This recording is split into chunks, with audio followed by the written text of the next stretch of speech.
그리스도 예수 앞에서 내가 너를 명하노니 우리 주 예수 그리스도께서 나타나실 때까지 흠도 없고 책망받을 것도 없이 이 명령을 지키라. 아멘, 아멘. 한 번은 깜짝 제가 놀란 적이 있습니다. 왜냐하면 우리 교회에 전도사의 아내가 아마 어떤 일로 병원에를 갔던 모양입니다. 근데 대학병원을 갔는데 대학병원에서 이제 의사하고 볼일을 다 보고 예, 감사합니다 하고 인사하고 나오는데 그 교수가 이렇게 얘기를 하더래요. 혹시 환자님 종교는 어떤 종교를 갖고 있습니까? 우리 교회 서정도 전도사의 아내 얘기예요. 종교는 어떤 종교를 갖고 있습니까? 저 기독교입니다. 그랬더니 교수가 저는 천주교입니다. 그러세요? 안녕히 계세요. 그러고 나가려고 하는데 또 붙들더래요. 그러더니 혹시 어디 교회 어디를 다니십니까? 그래서 저는요 인천에 있는 방주교회라고 하는 곳을 다니고 있습니다. 했더니 의사가 그러시군요. 그러면은 그 교회의 담임 목사님 성함이 뭔가요? 그래서 참 별일도 다 보겠다. 이거 나가려고 하는 사람 문 앞에 서 있는데 종교는 뭐냐? 어디 교회에 다니냐? 아니 그 담임 목사의 성함은 뭐냐? 그래서 그냥 박보영 목사님이에요. 그러고 이제 나가려고 했더니 박보영 목사님이요 그러더래요. 그래서 이제 일로 좀 잠깐 오라고. 그래서 앉게 되었답니다. 그랬더니 이 의사가 뭐라고 하느냐면 혹시 의사하다가만 그 목사님 아닌가요? 예, 맞아요. 우리 목사님 그렇습니다. 그랬더니 걔가 나하고 제일 친한 친구예요. 대학 교수가 그러더래요, 이 의사가. 그래서 우리 교회 이 전도사의 사모가 이제 몇 개월 있으면 이제 목사 안수를 받습니다마는 이렇게 철없이 이렇게 물었대요. 저에게 그 얘기를 다 하더군요. 우리 목사님 개판이었죠? 그랬대요. 예. 그러니까 개판이라기보다 하여튼 엉망진창으로 막 큰 놀아먹고 그랬죠. 이제 그런 투의 얘기를 이렇게 했대요. 그랬더니 제 친구가 이런 얘기를 하더래요. 제 친구 보영이는 인격적인 아이였죠. 이렇게 얘기를 하더래요. 세상에. 그러면은 지가 우리 교육자, 내 밑에 있는 교육자 사모한테 걔 개파냐 아이고 그놈 어떻게 목사 된지 몰라. 이렇게 얘기하겠나요? 인격적인 제 친구인데요. 근데 얼마나 기분이 좋은지 모르겠대요. 목사님은 그 친구들이 인격적인 친구라고 하며 말도 안 돼요. 왜냐하면 735-7131 성도님께서는 지금 이동주차 얼른 부탁드립니다. 얼른 지금 일어나세요. 그냥 얼른 일어나셔가지고 73-5-7131은 얼른 나가서 차 좀 열어주시면 감사하겠습니다. 예, 끝까지 없군요. 안 계세요? 일어나시는군요. 감사해요. 예. 이게 제가 가만히 생각을 해봤어요. 지나간 날들을 가만히 생각하니 끔찍이 먼 길을 제가 왔더군요. 벌써 그렇게 그 친구를 두고 저는 하나님을 만나자마자 사람들을 안 만나기로 하나님 앞에 말씀을 드렸어요. 하나님, 저는 이 자리에서 하나님을 만나는 그 순간에 하나님, 저는 절대로 제 사랑하는 친구들 만나지 않을 거예요. 말없이 이 길을 떠나올 거예요. 그리고 제가 좋아하는 것들, 세상에서 좋았던 것들 다 버릴 거예요. 그리고 제가 가지고 있는 거 다 아무 의미가 없으니 다 나눠줄게요. 그리고 저에게는 주님 만난 그 기쁨이 최고여서 이 길을 말없이 어떤 고난과 모욕을 당해도 이 길을 나는 끝까지 승리하며 걸어갈 거야. 그리고 걸어온 그 세월이 벌써 한 26년, 27년, 6년 그 친구들을 떠나온 세월이 그렇게 되었더군요. 이제는 은퇴할 교수들이 되어 환자들을 이렇게 잘 돌보는 그런 벌써 그 나이가 되어버렸네.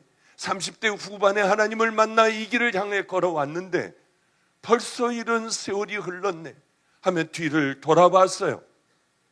우리 교회 전도사 사모가 그 얘기를 할 때 그래, 제가 왜 그런 고백을 하느냐 하면은 저는 뭐 그렇게 추접하게 놀고 그러진 않았어요. 제 삶에 있어서. 그런데 저는 그래도 괜찮은 그런 삶을 살았다고 생각을 했습니다. 그 친구하고 친하며 늘 연극을 가고 함께 여행을 다니며 그렇게 그런 것들을 좋아하고 음악회를 다니며 그랬던 친구예요.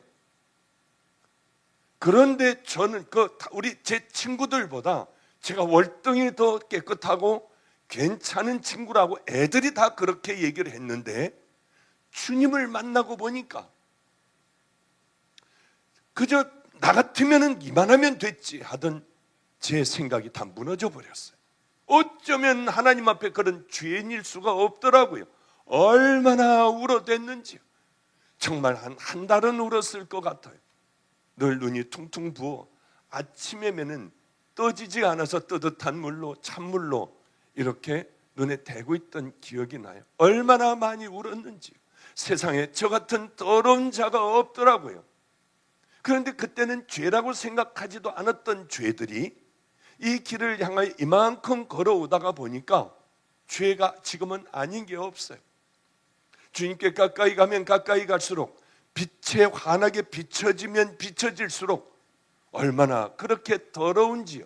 어쩌면 주님을 만나고 나니 그래도 괜찮다고 생각했던 제가 왜 그렇게 더럽고 추하고 하든지요.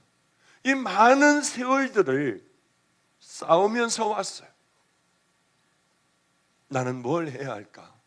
그래, 나는 어떤 것을 버려야 할까? 그래, 나는 이 교만 더러움을 버릴 거야. 그리고 제가 표현을 늘 우리 전도사들에게 해요. 큰 용수철을, 이 더러운 교만이라고 하는 용수철을 꽉 구부리고, 주님, 저는 교만하게 살지 않을 거예요. 저는 이 더러움들을 버릴 거예요. 그리고 한 1년 정도 이것 버리는 연습을 했어요. 이제는 됐겠다. 이만하면은 이제 나는 겸손해졌어 하고 탁 놓는 순간에 이 용수철이 탁 제자리로 가두군요. 이게 무슨 얘기냐면 보통 때는 다 겸손할 수가 있어요. 할렐루야. 그럼 내가 주인이지. 그럼 오른뺨을 때리거든 좀 왼뺨도 가만히 이렇게 될 수 있는 겸손한 사람이 되었더라고요. 1년 만에. 너무 할렐루야 감사했어요. 그런데 차를 타고 가다가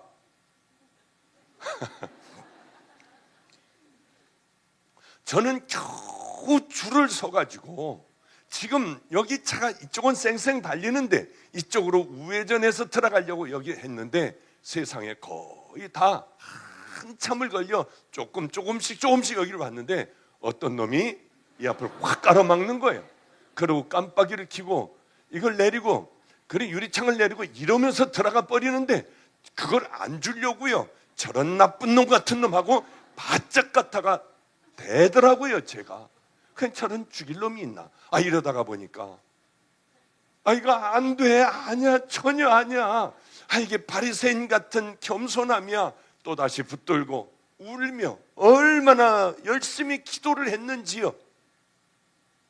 그렇게 수도 없이 반복하다 한 5년이 지났어요. 5년이 지난 다음에 탁 놓으니까요. 이게 탄력을 못 받고 올라가려고 하다가 관둬버리더군요. 얼마나 좋았는지 몰라요.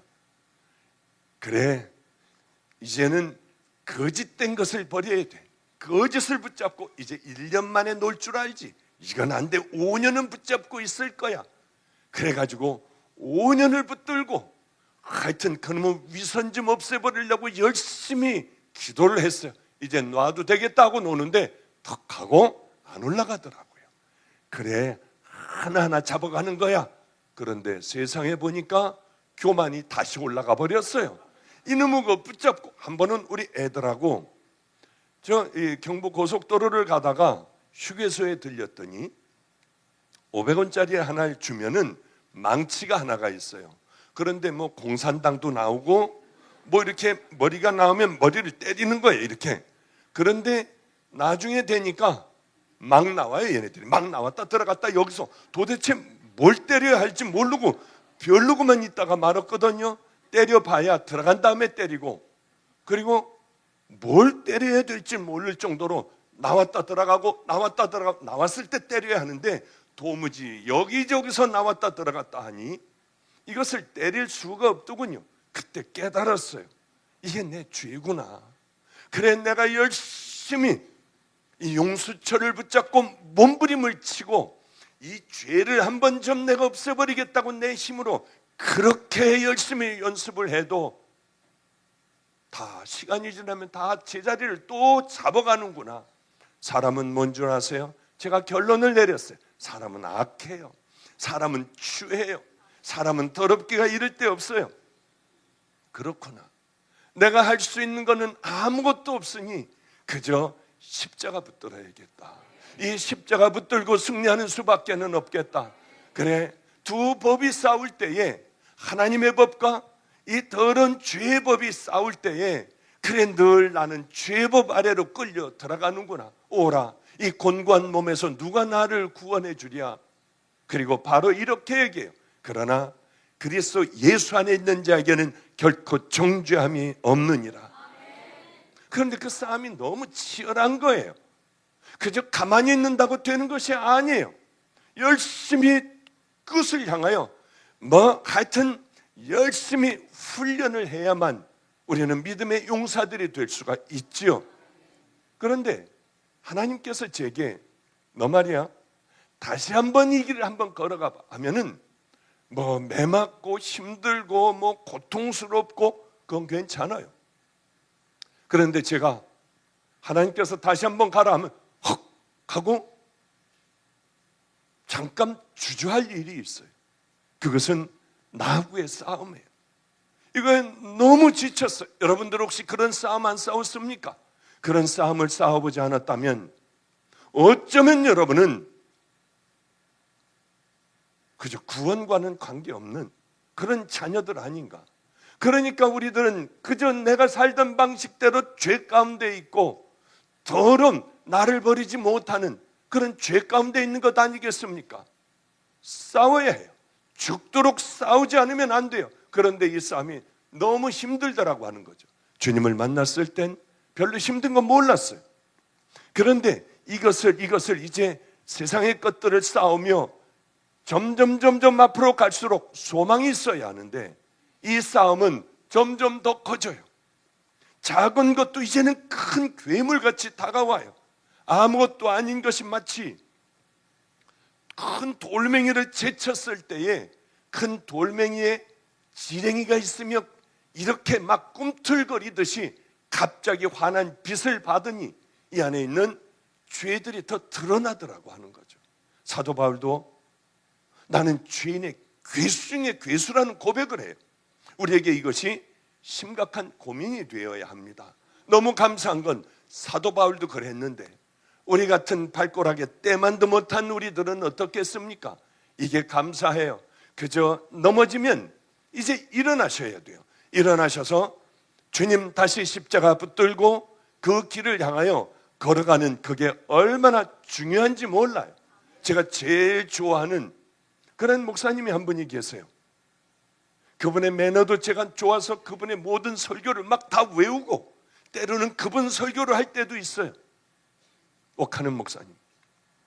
제 마음에 아주 딱 드는 그 스타일이에요. 제 마음에 드는 스타일과 제 마음에 딱 드는 설교와 그 매너, 한번 결정하면 절대 넘어가지 않는 그런 자존심 있는 목사님이에요. 이분이 한 번은 어느 프로에 나와서 그러시더군요. 하나님께서는 이제 내가 걸어온 길들을 쭉 보여주시면서 너 다시 이 길 걸어갈 수 있겠니? 하면은 못 걸어가겠다고 할 것 같더래요. 얼마나 힘든 길이었겠나요? 저는 그런 생각을 많이 해요. 여기서 아무도 몰라요. 아무도 모르는 사연들이 너무도 많아요. 오늘 찬양 인도를 한 우리 김성준 전도사하고 제가 어디에 먼데 집회를 가게 됐어요. 그 집회를 가는 동안에 야, 나 얼마나 힘든 길 걸어왔는지 니네들은 몰라. 여기 얼마나 많은 사연이 있는지 몰라. 너희들은. 나는 말이야, 이제 내가 주님을 만나게 될 그때가 있잖아. 그럼 주님은 나를 안아주실 거야. 그럼 나는 한없이 주님 품에서 울 거야. 그랬더니 저 전도사가, 김성준 전도사가 초치는 소리 하더라고요. 무슨 소리예요? 천국은 눈물이 없는 곳이에요. 아니야, 눈물이 없어도 난 무지하게 울 것 같아. 왜냐하면 이 안에는 너무 많은 사연이 있기 때문에. 옥하는 목사님이 바로 그 얘기일 거야. 아무도 얘기하지 못하는 기가 막힌 사연들, 이 길을 걸어가며 당한 그런 일들, 기가 막힌.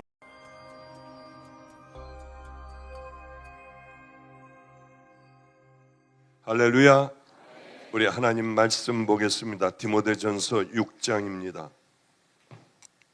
제가 가지고 있는 성경 구역성경 342면에 있습니다.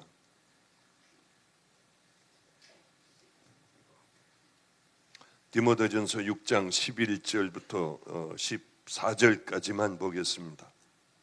디모데전서 6장 11절부터 14절까지 제가 봉독하겠습니다. 오직 너 하나님의 사람아, 이것들을 피하고 의와 경건과 믿음과 사랑과 인내와 온유를 따르며 믿음의 선한 싸움을 싸우라. 영생을 취하라. 이를 위하여 내가 부르심을 받았고 많은 증인 앞에 선한 증언을 하였도다. 만물을 살게 하신 하나님 앞과 본디오 빌라도를 향하여 선한 증언을 하신 그리스도 예수 앞에서 내가 너를 명하노니 우리 주 예수 그리스도께서 나타나실 때까지 흠도 없고 책망받을 것도 없이 이 명령을 지키라. 아멘, 아멘. 한 번은 깜짝 제가 놀란 적이 있습니다. 왜냐하면 우리 교회에 전도사의 아내가 아마 어떤 일로 병원에를 갔던 모양입니다. 근데 대학병원을 갔는데 대학병원에서 이제 의사하고 볼일을 다 보고 예, 감사합니다 하고 인사하고 나오는데 그 교수가 이렇게 얘기를 하더래요. 혹시 환자님 종교는 어떤 종교를 갖고 있습니까? 우리 교회 서정돈 전도사의 아내 얘기예요. 종교는 어떤 종교를 갖고 있습니까? 저 기독교입니다. 그랬더니 교수가 저는 천주교입니다. 그러세요? 안녕히 계세요. 그러고 나가려고 하는데 또 붙들더래요. 그러더니 혹시 어디 교회 어디를 다니십니까? 그래서 저는요 인천에 있는 방주교회라고 하는 곳을 다니고 있습니다. 했더니 의사가 그러시군요. 그러면은 그 교회의 담임 목사님 성함이 뭔가요? 그래서 참 별일도 다 보겠다. 뭐 이거 나가려고 하는 사람 문 앞에 서 있는데 종교는 뭐냐? 어디 교회에 다니냐? 아니 그 담임 목사의 성함은 뭐냐? 그래서 그냥 예 박보영 목사님이에요. 그러고 이제 나가려고 했더니 박보영 목사님이요 그러더래요. 그래서 이제 일로 좀 잠깐 오라고. 그래서 앉게 되었답니다. 그랬더니 이 의사가 뭐라고 하느냐면 그 혹시 의사하다가만 그 목사님 아닌가요? 예 맞아요. 우리 목사님 그렇습니다. 그랬더니 걔가 나하고 제일 친한 친구예요. 대학 교수가 그러더래요. 이 의사가. 그래서 우리 교회 이 전도사의 사모가 이제 몇 개월 있으면 이제 목사 안수를 받습니다마는 아니 이렇게 철없이 이렇게 물었대요. 저에게 그 얘기를 다 하더군요. 우리 목사님 개판이었죠? 그랬대요. 예. 그러니까 개판이라기보다 하여튼 엉망진창으로 막 큰 놀아먹고 그랬죠. 이제 그런 투의 얘기를 이렇게 했대요. 그랬더니 아니 제 친구가 이런 얘기를 하더래요. 제 친구 보영이는 인격적인 아이였죠. 이렇게 얘기를 하더래요. 세상에. 그러면은 지가 우리 교육자, 내 밑에 있는 교육자 사모한테 걔 개파냐 아이고 그놈 어떻게 목사 된지 몰라 이렇게 얘기하겠나요? 인격적인 제 친구인데요. 근데 얼마나 기분이 좋은지 모르겠대요. 목사님은 그 친구들이 인격적인 친구라고 하며 말도 안 돼요. 왜냐하면 735-7131 성도님께서는 지금 이동주차 얼른 부탁드립니다. 얼른 지금 일어나세요. 그냥 얼른 일어나셔가지고 73-5-7131은 얼른 나가서 차 좀 열어주시면 감사하겠습니다. 예, 끝까지 없군요. 안 계세요? 일어나시는군요. 감사해요. 예. 이게 제가 가만히 생각을 해봤어요. 지나간 날들을 가만히 생각하니 끔찍이 먼 길을 제가 왔더군요. 벌써 그렇게 그 친구를 두고 저는 하나님을 만나자마자 사람들을 안 만나기로 하나님 앞에 말씀을 드렸어요. 하나님, 저는 이 자리에서 하나님을 만나는 그 순간에 하나님, 저는 절대로 제 사랑하는 친구들 만나지 않을 거예요. 말없이 이 길을 떠나올 거예요. 그리고 제가 좋아하는 것들, 세상에서 좋았던 것들 다 버릴 거예요. 그리고 제가 가지고 있는 거 다 아무 의미가 없으니 다 나눠줄게요. 그리고 저에게는 주님 만난 그 기쁨이 최고여서 이 길을 말없이 어떤 고난과 모욕을 당해도 이 길을 나는 끝까지 승리하며 걸어갈 거야. 그리고 걸어온 그 세월이 벌써 한 26년, 27년, 6년 그 친구들을 떠나온 세월이 그렇게 되었더군요. 이제는 은퇴할 교수들이 되어 환자들을 이렇게 잘 돌보는 그런 벌써 그 나이가 되어버렸네. 30대 후반에 하나님을 만나 이 길을 향해 걸어왔는데 벌써 이런 세월이 흘렀네 하며 뒤를 돌아봤어요. 우리 교회 전도사 사모가 그 얘기를 할 때 그래, 제가 왜 그런 고백을 하느냐 하면은 저는 그렇게 추접하게 놀고 그러진 않았어요. 제 삶에 있어서. 그런데 저는 그래도 괜찮은 그런 삶을 살았다고 생각을 했습니다. 그 친구하고 친하며 늘 연극을 가고 함께 여행을 다니며 그렇게 그런 것들을 좋아하고 음악회를 다니며 그랬던 친구예요. 그런데 저는 우리 제 친구들보다 제가 월등히 더 깨끗하고 괜찮은 친구라고 애들이 다 그렇게 얘기를 했는데 주님을 만나고 보니까 그저 나 같으면 이만하면 됐지 하던 제 생각이 다 무너져 버렸어요. 어쩌면 하나님 앞에 그런 죄인일 수가 없더라고요. 얼마나 울어댔는지요. 정말 한 달은 울었을 것 같아요. 늘 눈이 퉁퉁 부어 아침에면은 떠지지 않아서 뜨뜻한 물로 찬물로 이렇게 눈에 대고 있던 기억이 나요. 얼마나 많이 울었는지요. 세상에 저 같은 더러운 자가 없더라고요. 그런데 그때는 죄라고 생각하지도 않았던 죄들이 이 길을 향하여 이만큼 걸어오다가 보니까 죄가 지금은 아닌 게 없어요.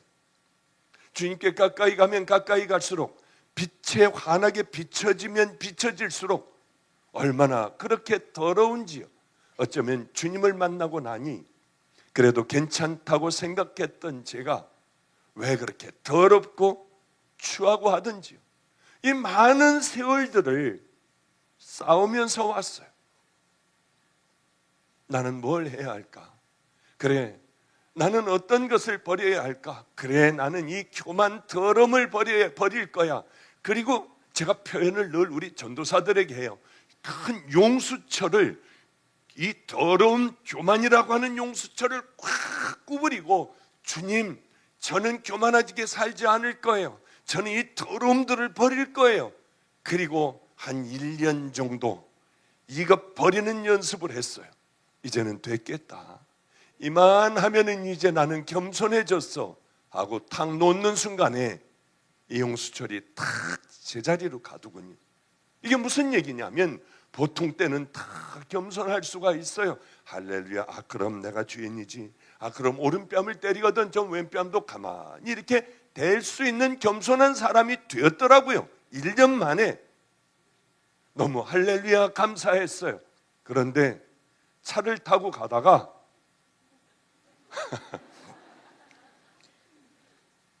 저는 겨우 줄을 서가지고, 지금 여기 차가 이쪽은 쌩쌩 달리는데 이쪽으로 우회전해서 들어가려고 여기 했는데, 세상에 거의 다 한참을 걸려 조금씩 여기를 봤는데 어떤 놈이 이 앞을 확 가로막는 거예요.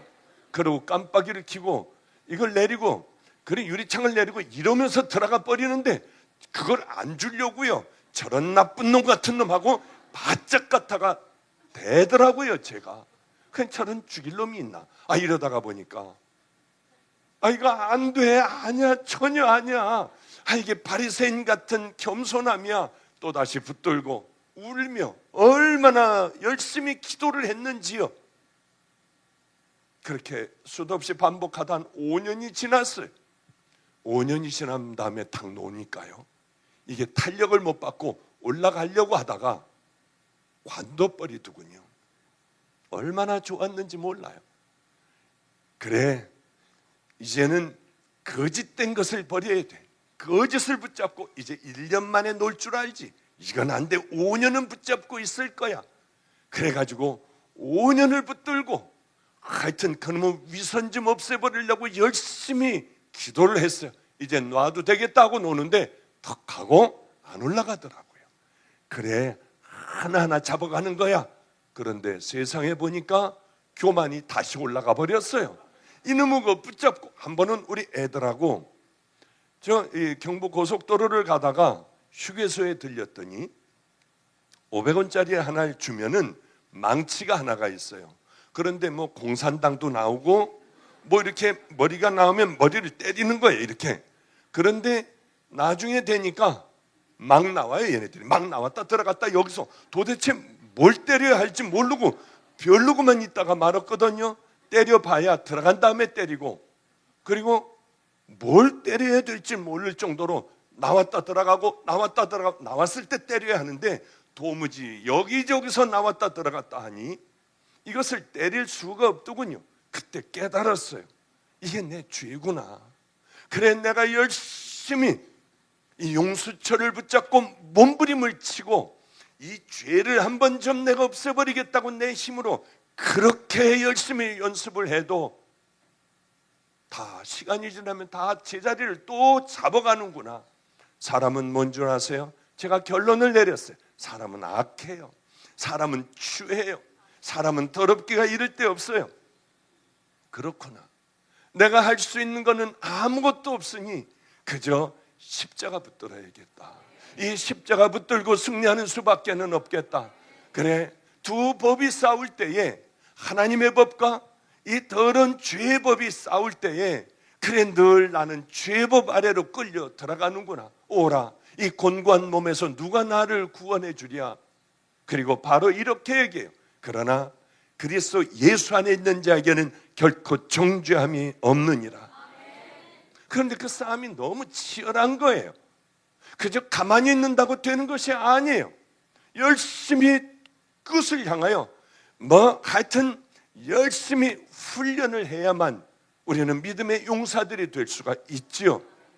그런데 하나님께서 제게 너 말이야, 다시 한번 이 길을 한번 걸어가 봐 하면은 매맞고 힘들고 고통스럽고 그건 괜찮아요. 그런데 제가 하나님께서 다시 한번 가라 하면 헉 하고 잠깐 주저할 일이 있어요. 그것은 나하고의 싸움이에요. 이건 너무 지쳤어요. 여러분들 혹시 그런 싸움 안 싸웠습니까? 그런 싸움을 싸워보지 않았다면 어쩌면 여러분은 그저 구원과는 관계없는 그런 자녀들 아닌가. 그러니까 우리들은 그저 내가 살던 방식대로 죄 가운데 있고 더러운 나를 버리지 못하는 그런 죄 가운데 있는 것 아니겠습니까? 싸워야 해요. 죽도록 싸우지 않으면 안 돼요. 그런데 이 싸움이 너무 힘들다라고 하는 거죠. 주님을 만났을 땐 별로 힘든 건 몰랐어요. 그런데 이것을 이제 세상의 것들을 싸우며 점점 앞으로 갈수록 소망이 있어야 하는데 이 싸움은 점점 더 커져요. 작은 것도 이제는 큰 괴물같이 다가와요.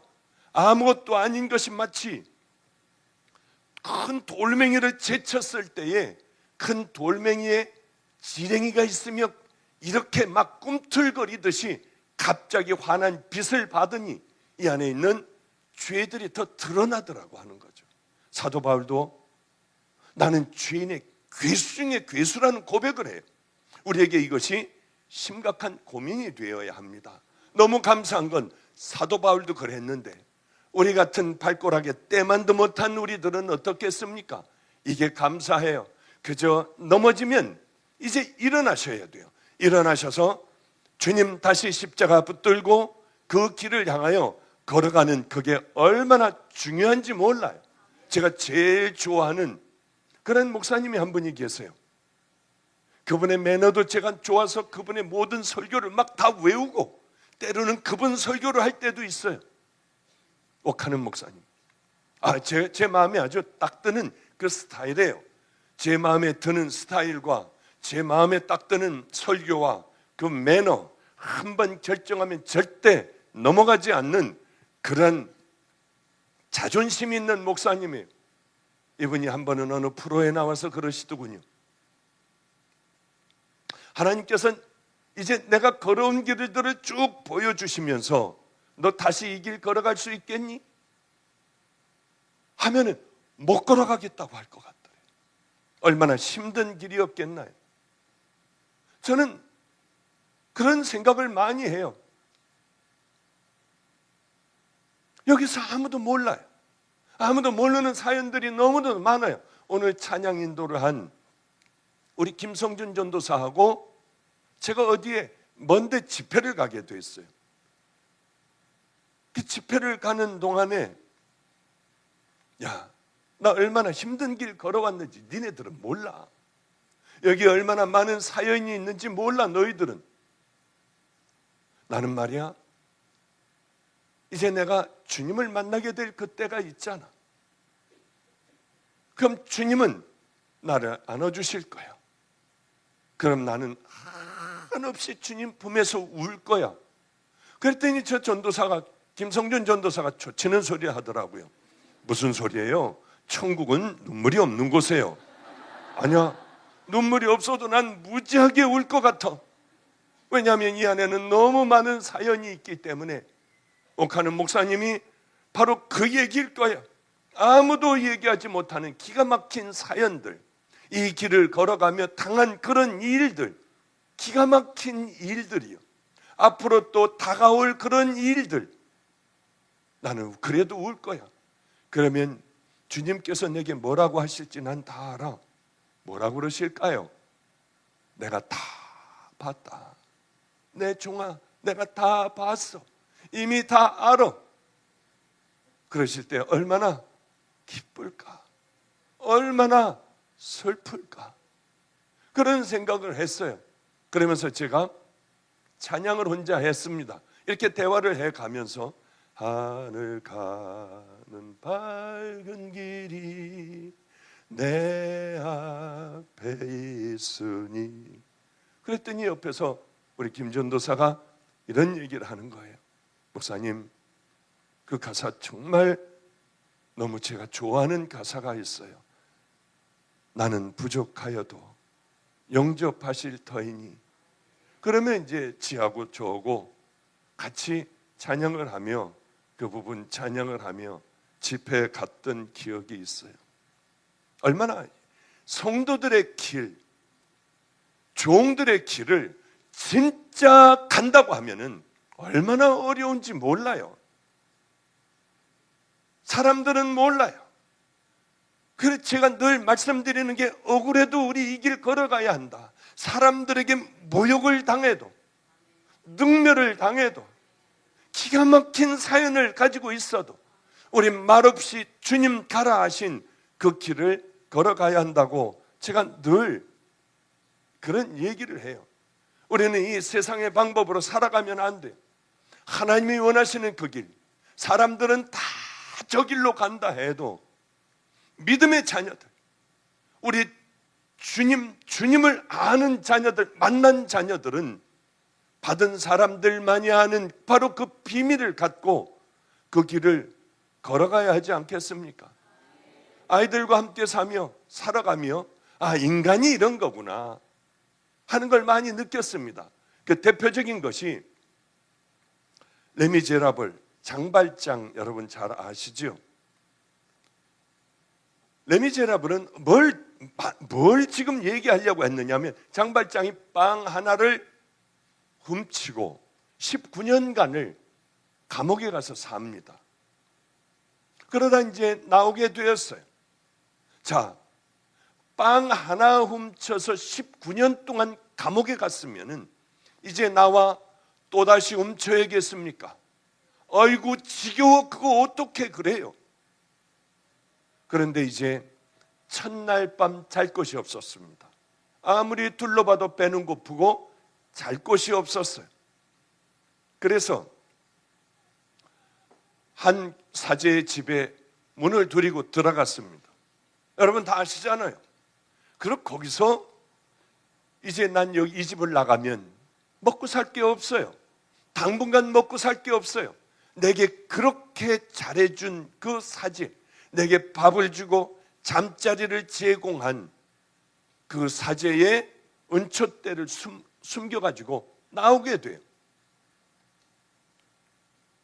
여러분 다 잘 아시잖아요. 나오다가 들켰습니다. 경찰에게 잡혔어요. 그 은촛대를 바로 사제에게 당신 집에서 이거 훔쳐가지고 나오지 않았느냐 했더니 사제의 한마디로 장발장은 변하게 돼요. 이 사람에서 저 사람으로 변하게 돼요. 뭡니까? 왜 내가 나머지 이 촛대도 줬는데 왜 이건 가져가지 않았습니까? 자루에 넣어주죠. 우리들의 삶이 그 삶이 되어야 해요. 그저 남을 판단하고 정죄하는 삶이 아니라 바로 그런 남의 허물을 가려줄 줄 아는 삶. 그러면 하나님이 우리를 지켜주세요. 그 삶을 살아가기만 하면 하나님은 우리들의 모든 것들을 지켜주세요. 그러나 우리는 억울하잖아요. 분하잖아요. 다 드러내려고 하잖아요. 얼마나 어리석은지. 그럼 어떻게 해야 될까? 우리같이 안 되는 이것을 어떻게 해야 할까? 방법이 하나가 있어요. 제가 경험해 봤어요. 저는 주님을 만나고 봤더니 성경을 읽었습니다. 마태복음 5, 6, 7장에 빠져 늘 읽다가 보니 저같이 죽일 자가 없더라고요. 도대체 뭘 어디서부터 손을 대야 할지 도저히 감이 안 잡힐 정도로 너무 전체적으로 타락이 돼 있었어요. 어떻게 해야 될까? 하나님과는 다 반대했어요. 오른뺨을 때리면 왼뺨을 어떻게 돌려대요? 오리를 가지하면 심리를 어떻게 가요? 아니 제가 살아온 방식이 전혀 아니었어요. 어떻게 해야 될까? 저는 훈련을 시작을 했어요. 이렇게 해야겠다. 그리고 여러 성자들의 책을 다 보고 하나하나 하기 시작을 했어요. 새벽 2시 반에 일어났습니다. 이걸 내 평생의 삶으로 만들어 버려야지. 그리고 2시 반에 일어나 설교를 하는 거예요. 우리 아이들 몇 명 데리고 설교를 했어요. 설교를 하고 난 후엔 또 난 12시까지 기도하고 성경 보고 결단하고, 그리고는 12시가 지나면 먹을 것이 없으니까 나가 또 전도를 했어요. 노숙자들에게 가서 이 사람들을 돌봐주고요, 교회에 가서 얻어다가 이 노숙자들 밥을 해주기도 하고요, 나가서 버스에 올라타 모욕을 당하고 끌어내리려고 할 때 기쁨을 주세요. 그 기도를 하며 버스에 탄 사람들에게 전도지를 나눠주면 막 소리 질러요. 운전하는 분이요. 더럽게 막 여기다 다 버리고 간다고요. 그래서 그 전도지를 다 줍고 내려 그 다음날 또 타면 소리를 지르면 욕을 해요. 짜증난다고요. 내리래요. 전 안 내렸어요. 그러면 버스를 세우고 내려와서 멱살을 잡아가지고 끄집어내서 저쪽에다 던져버려요. 그래도 그 다음에 또 올라탔어요. 왜냐하면 이게 그때 당시에는 이 훈련이 내게는 복일 거야. 이러면 하나님은 나를 저 밑바닥으로 끌어내리실 거야. 교만했던 마음, 하늘 같았던 마음을 다 버리게 해주실 거야 하며 또 올라타서 또 하고, 결국은 소리 지르고 너 나를 약을 올리냐고 하며 치를 떨던 그 아저씨하고 나중에는 친해졌어요.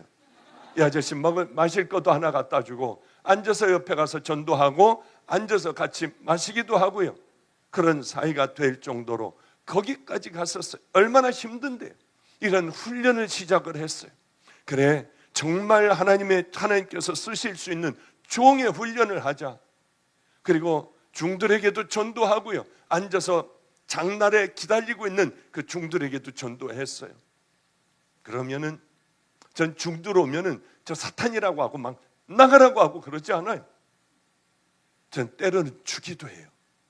왜 그러냐면 이 중들이 앉아 있다가 제가 전도지를 이렇게 주면은요, 소리를 지르고 모욕을 당할 각오를 하고 그렇게 줬는데, 좋은 말씀이네요. 참 수고하시네요. 이 더운데. 그게 그렇게 고마운 거예요. 제 마음에 콕 심어졌어요. 그래, 중에 대해서 알아볼까? 저 사람들의 학문은 뭘까? 하는 생각을 갖게도 했대도요. 이런 분들이 그렇게 선하게 웃으면서 활짝 웃으면서 받아주니 우리는 그런 삶을 살아야 돼요. 우리 예수 믿어요. 나가. 예수 믿어. 시끄러워요. 저런 사탄 같은, 그렇게 해서는 그 사람들 돌아오지 않지 않을까? 전 잘 모르겠습니다. 어떻게 대처하는 것이 옳은 것인지. 그런데 그때 감명을 받아 열심히 그분들을 잘해줘요. 최선을 다해 잘해줘요. 그러다 보니 그 스님들이 승복을 입고 여기 와서 딱 앉아있기도 하고요. 그리고 좀 가만히 좀 앉아있지, 찬양인도 하는데 여기서부터 맨 앞에 앉아있다가 승복을 입고 화장실을 저기 가서 쭉 나가서 화장실도 갔다가 들어오기도 하고요. 그래, 스님, 그럼 그분 있는데 그럴 수는 없잖아요. 그래서 스님, 제발 앉아 계세요. 왔다 갔다 하지 말고요. 예, 알았어요. 예, 알았어요. 얼마나 재밌는지요. 그 스님은, 그분은 스님이에요, 진짜. 그 스님은 제게 글을 하나를 써달라고 하여, 하나님이 세상을 이처럼 사랑하사 독생자를 주셨으니 이제 이 글을 쓰고 주여 승복을 벗게 하시고 종의 옷으로 갈아입게 하여 주시옵소서. 그걸 이 안에다가 코팅을 해서 줬는데 이 막 따갑기도 하고 상처도 난대요. 이 안에다가, 런닝 안에다가 집어넣고 자기는 늘 이 얘기를 꺼내보며 이렇게 그렇게 살아간다고 하더군요. 얼마나 참 감사했는지요. 우리는 이런 훈련을 하지 않으면은 하나님의 귀한 자녀들이 되질 않아요. 경건한 것 여기서 나오는 것 같지만은 훈련을 하지 않으면은 우리는 하나님의 귀한 자녀들이 되질 않아요. 그리고 밤이면은 산에 애들을 데리고 올라가 거기서 기도하는 거예요. 비봉산에 올라가, 야, 주여 한번 부르고 기도하자. 아무도 없으니까 그 밤에 그 꼭대기에 누가 오나요? 바로 밑에 절이 있고, 그 다음에 잡신들을 무슨 터도 있고, 하여튼 종을 흔들고 무당들서부터 이상한 종교들이 거기에는 가득했어요. 안성에는. 주여 우리 3번 부르고 하나님 여기가 불바다가 되게 해달라고 기도하는 거예요. 알아? 그리고 이제 주여 부르자, 주여 부르고 여기서 막 소리 지르며 불바다가 되게 해달라고 하면 중이 하나가 올라와요, 여기. 그래서 지금 뭐 하는 거니에요? 그럼 애들이 인상을 쓰고 어떻게 하라는 거요? 야, 그러는 거 아니야, 가만히 있어. 그러면 중은 무서워가지고 쑥 내려가요. 인상 험한 놈들이 가서 막 덤벼들거든요. 그러고서는 거기서 우리 또 주여하면서 기도하고요. 우리 임진혁 전도사가 목사가 이런 얘기를 하더군요. 목사님, 저 여기 수도 없이 이 산에 올라가 하루도 빠짐없이 기도하는데 목사님, 저기 그 신내림을 받지 못한 무당이 5년째 있어요. 5년째 해도 아무리 해도 신내림을 못 받아요. 그냥 그거 어떻게 알았어? 바로 며칠 전에요. 왜냐하면 밤낮 이 박자만 치고 있고 우리가 여기서 기도를 하니까 저 무당은 5년째 못 받고 똑같이 이것만 하고 있어요, 목사님. 왜냐하면 무당들이 이걸 받으면 그 다음에 빨라지기 시작하고 막 이러는데 그 무당은 이 바로 밑에서 아무리 해도 안 될 것 같아요. 왜? 5년 동안이나 해도 안 되니까요. 그래서 제가 그럼 이 밑에서 하면 죽어도 안 되지. 그리고 참 아주 제가 웃었어요. 그러며 산에 올라가 기도하고 오히려 모욕을 당하고 욕먹을 자리에 내려가 그렇게 살다가 보니 그것이 뭡니까? 제가 지금 훈련했던 그 훈련이 뭘까요?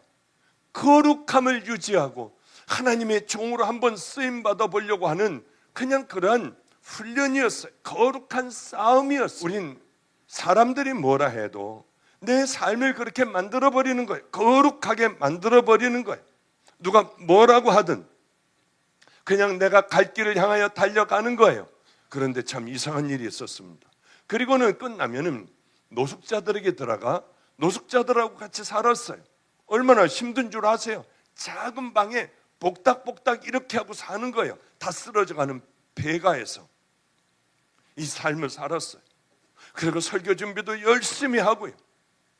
그런 삶을 수도 없이 반복하며 매일 모욕을 당하고 힘들고 그 집집마다 다니며 그렇게 전도를 하고 하는 그 삶을 살아가는 어느 날 이것이 이제 죽을 것 같이 힘들었지만은 이 삶이 제 몸에 익어지게 됐어요. 그러던 어느 날 저는 다른 곳에 며칠간 가 있게 됐습니다. 우리 진급훈련을 가게 됐어요. 그런데 거기서 편안하게 며칠을 지나는데 못 견디겠더라고요. 이미 저는 안성에서의 그 삶이 제게 푹 젖어버렸어요. 이 삶을 떠나서는 불안한 거예요. 잠을 못 자는 거예요. 편안한 잠자리에 가서 들어놓는데 못 자겠더라고요. 어떻게 자야 하느냐 하면은 조그만 방에 기역자된 저 구석에서 양팔로 다리를 깍지를 끼고 이렇게 하니까 금방 잠이 들어요. 왜냐하면 나는 이미 그 잠에 익숙해져 버렸어요. 그때 그걸 깨달았습니다. 그렇구나. 우리들의 몸은 이렇게 만들어 놓으면 되는구나. 성자는 아무것도 아니야. 저 혼자 아주 깨닫고 얼마나 좋았는지 몰라요. 그래, 이제 천국을 향하여 걸어가는데 이렇게 내 몸에 익숙하게 천국 백성으로 걸어가는 성경을 보며 그렇게 만들어 가야겠다.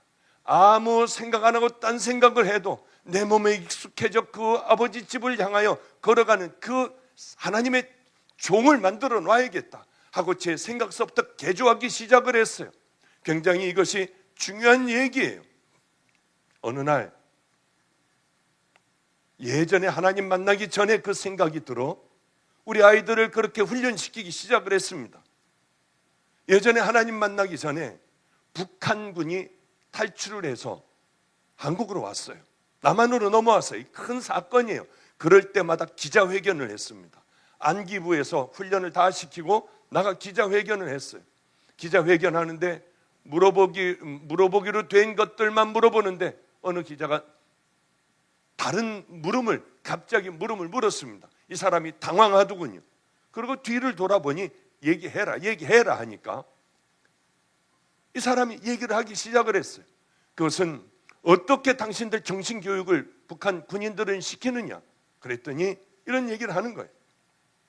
어느 날 새벽 2시고 3시고 사이렌이 불고 막 불이 켜지고 난리가 난대요. 갑자기 전군에.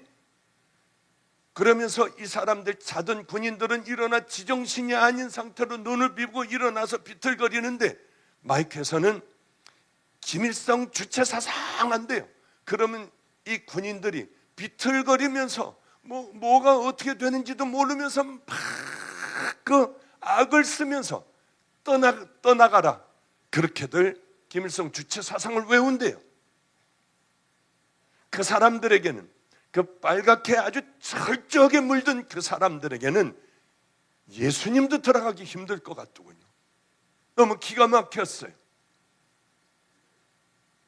저는 어느 날인가 옛날에 그 생각이 나, 아이들을 그렇게 키워야겠구나. 지금 버려졌지만은 하나님을 향하여 정말 새빨갛게 만들어 놔야겠구나. 예수 그리스도의 보혈로 빨간 애들을 만들어야겠다고 하는 생각을 했어요. 그러며 아이들을 훈련시켰던 생각이 납니다. 그것들을 나에게 적용하기도 하고요. 내 생각과 마음과 삶들을 하나님 앞에 하늘나라에 맞춰만 놓기만 하면은 나는 그저 딴 생각을 해도 그것을 향하여 걸어가겠구나 하는 생각을 하게 되었어요. 그것이 얼마나 귀한지 몰라요.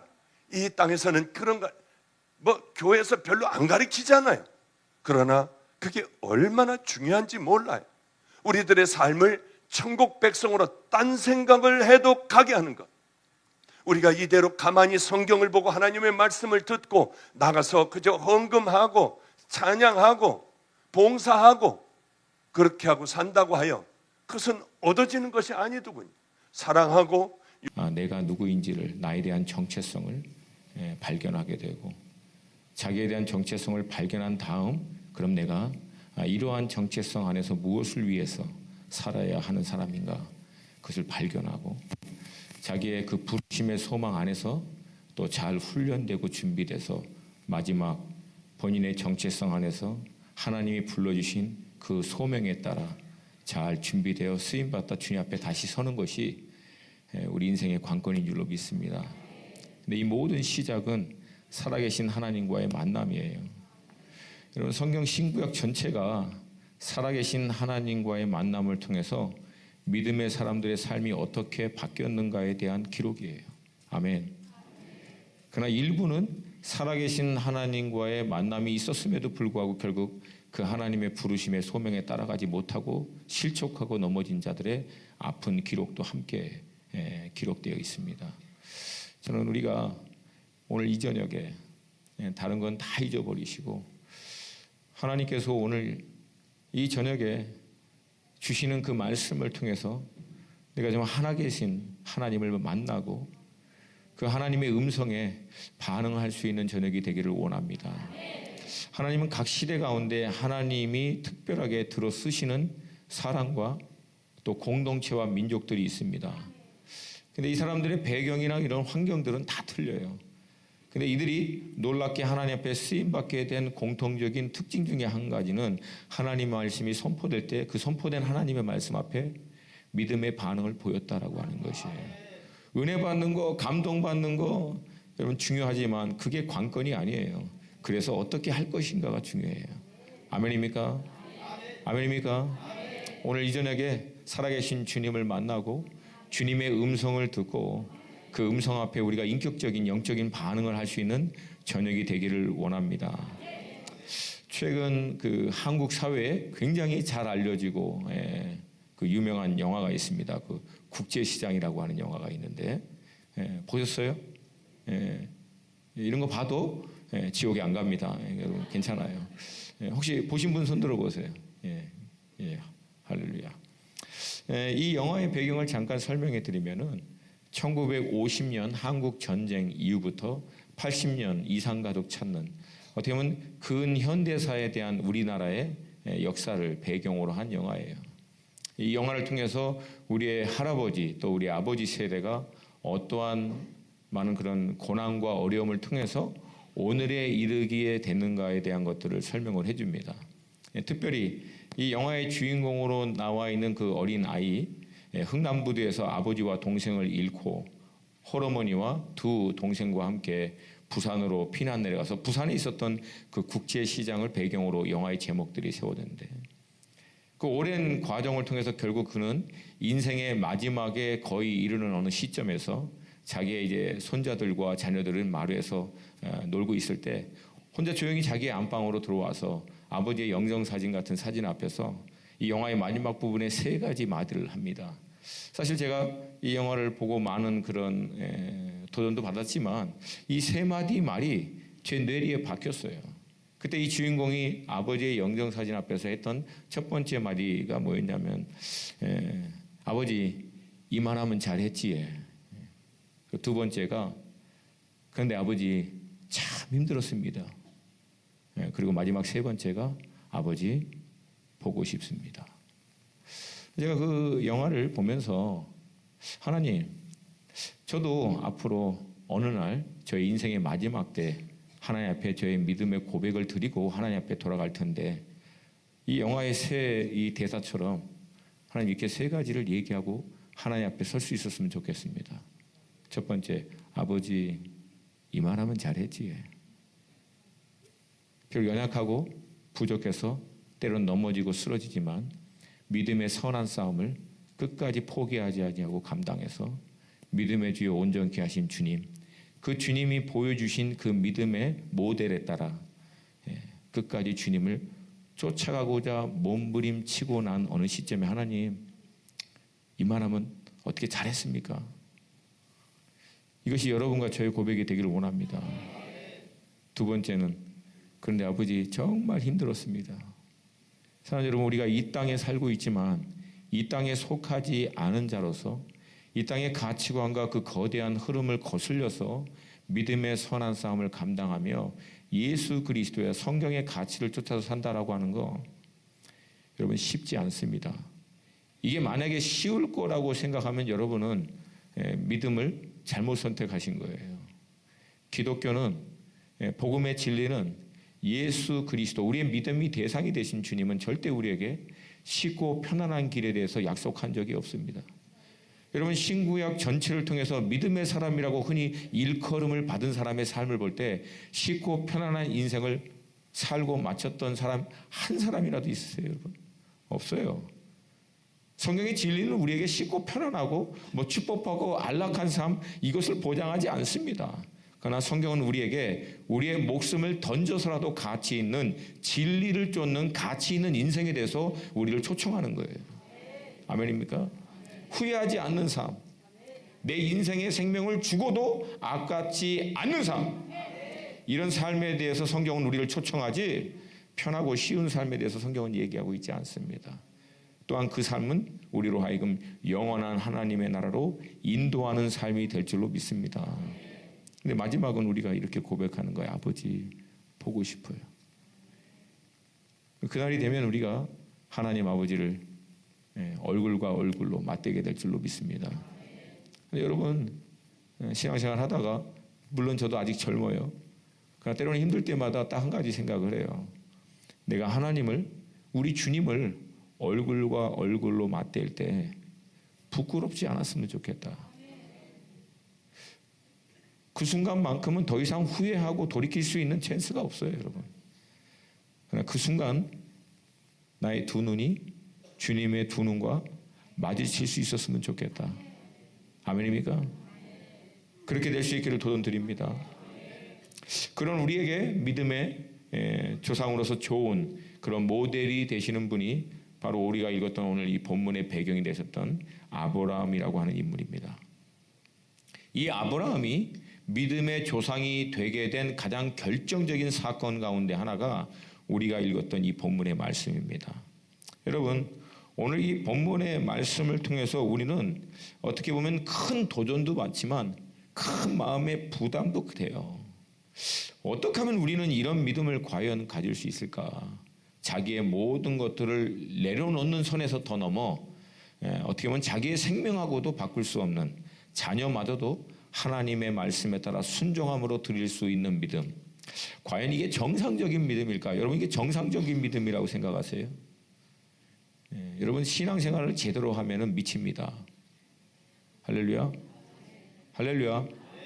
여러분, 하나님이 되신 예수 그리스도께서 십자가에 죄인인 영원히 죽을 수밖에 없는 여러분과 나를 위해서 십자가에 못 박혀 돌아가실 때 여러분, 예수님의 상태가 정상이라고 생각하셨어요? 네, 아니에요. 예수님이 미치신 거죠. 무엇 때문에? 여러분과 저를 사랑해서죠. 신앙생활은 미쳐야 합니다. 그래서 저는 얘기해요. 미칠 수 있는 것을 발견한 자는 복이 있도다. 무엇인가에 내가 미쳐서 나의 모든 시간과 열정과 물질과 모든 것을 다 줘도 아깝지 않은 것을 발견한 사람은 복이 있도다. 근데 그것이 진리고 영원한 생명이라면 할렐루야, 미쳐야 될 줄로 믿습니다. 미쳐야 될 줄로 믿습니다. 그래서 우리는 제정신이 돌아오려고 할 때마다 우리의 모델이 되신 예수 그리스도의 십자가를 바라보면서 주님도 미쳤는데 나를 위해서, 나도 주님을 위해서 미치죠. 할렐루야. 그렇게 될 수 있기를 도전드립니다. 저는 사역의 특성상 많이 여행을 합니다. 사실 이 본문의 말씀은 지난 10월 제가 중동 사역을 끝내고 이스라엘에 들어가서 거기서 메시아닉 주라고, 메시아닉 주는 유대인 가운데서 예수님을 자신의 메시아로 믿고 있는 분들을 얘기합니다. 특별히 원래 이분 부모님들이 미국에 계셨던 분들인데 유대인이었죠.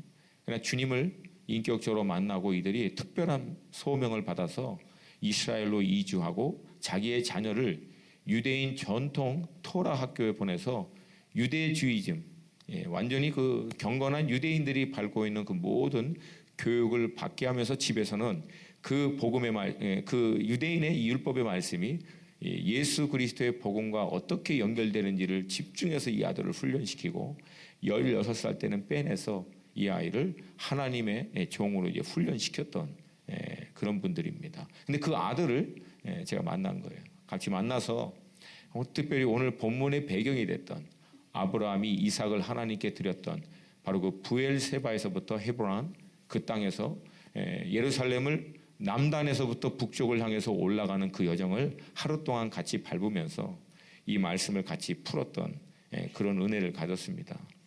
그때 그 유대인 그 크리스찬 형제가 이 말씀을 풀이하는 가운데 굉장히 놀라운 것을 한 가지 우리 가운데 나눴는데, 사실 오늘 나누고자 하는 본문의 핵심은 바로 거기에 있습니다.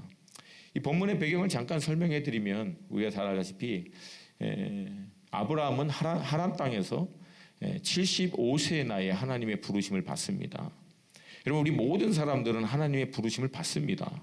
문제는 누구는 이 부르심에 응답을 하고 누구는 이 부르심을 무시하고 넘어갔기 때문에 완전히 다른 삶으로 나아가게 되는 거예요. 75세의 본토 친척 아비집을 떠나라고 하는 하나님의 부르심에 따라서 하나님이 주신 언약 한마디, 그 언약의 말씀만 붙들고 내가 너를 축복하고 복의 근원으로 삼고 모든 민족을 축복하는 통로로 삼겠다라고 하는 말씀, 그리고 큰 민족을 너를 통해서 이루겠다라고 하는 하나님의 말씀에 따라 25년간 하나님과 동행하고 결국 100세의 나이에 하나님의 약속하신 말씀에 따라 이삭이라고 하는 약속의 성취를 직접 경험하게 됩니다. 그리고 그 이삭이 오늘 본문의 배경에서 본 것 같이 티인에이저가 됐던 어느 시점에 하나님께서는 아브라함의 이름을 부릅니다. 특별히 22장 1절에 이렇게 얘기합니다. 그 일 후에, 특별히 여기서 그 일이라고 하는 것은 20장과 21장의 배경이에요. 20장과 21장에 어떤 일이 일어나냐면은 결국 하나님이 약속하신 언약의 자손인 이삭을 사라가 낳고 또 이스마엘이죠. 그들이 잘못 낳았던 하갈과 이스마엘은 결국 내쫓기게 되고, 히브리서는 그것을 대해서 율법으로 난 자와 하나님의 언약으로 난 자를 구분을 하죠. 그래서 결국 율법을 통해서 난 자는 하나님이 정리를 시키고 언약을 통해서 믿음을 통해서 난 아브라함과 그 후손인 이삭을 정리를 시킵니다. 그리고 우리가 알다시피 그랄 땅인 아비멜렉이라고 하는 이방의 왕과 함께 언약을 맺어서 이제 그 땅에 정착해서 살고 있는 때, 그래서 여러분 그 일 후에라고 하는 것은 흔히 우리 어른들이 얘기하고 있는 이제 좀 살만하다 싶을 때, 뭔가 좀 느껴지세요 여러분? 살만하다 싶으면 늘 불안하죠. 뭔가 꼭 터질 것 같아서. 그래서 아브라함에게도 마찬가지예요. 이제 좀 뭔가 살만하다 싶을 때 하나님이 아브라함의 이름을 부릅니다. 그때 아브라함이 하나님 앞에 대답합니다. 내가 여기 있나이다. 영어로 얘기하면 here I am. 이것을 히브리 말로 히네니라고 하는 단어를 씁니다. 근데 이 히네니라고 하는 단어 자체가 쓰였던 배경이 뭐냐면은 종이 모든 준비를 다 하고 나서 주인이 명령하면 무슨 말씀을 하든지 곧바로 실행할 수 있는 준비가 됐습니다. 그래서 정확하게 얘기하면은 다 준비됐습니다. 말씀만 하십시오. 그게 바로 히네니, 내가 여기 있나이다, 그 뜻이에요. 그때 하나님께서는 아브라함에게 오늘 본문 2절의 말씀을 줍니다. 2절 말씀 우리 같이 한번 봉독하겠습니다. 2절 말씀 우리 한 목소리로 같이 봉독하겠습니다. 시작.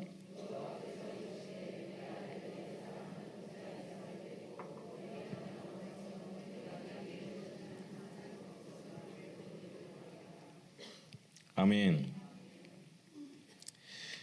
하나님께서 여기서 어떻게 보면 아브라함에게는 모든 것과 같은, 더구나 특별히 아브라함에게 있어 이삭은 하나님의 언약의 성취예요. 즉 이 말은 아브라함이 하나님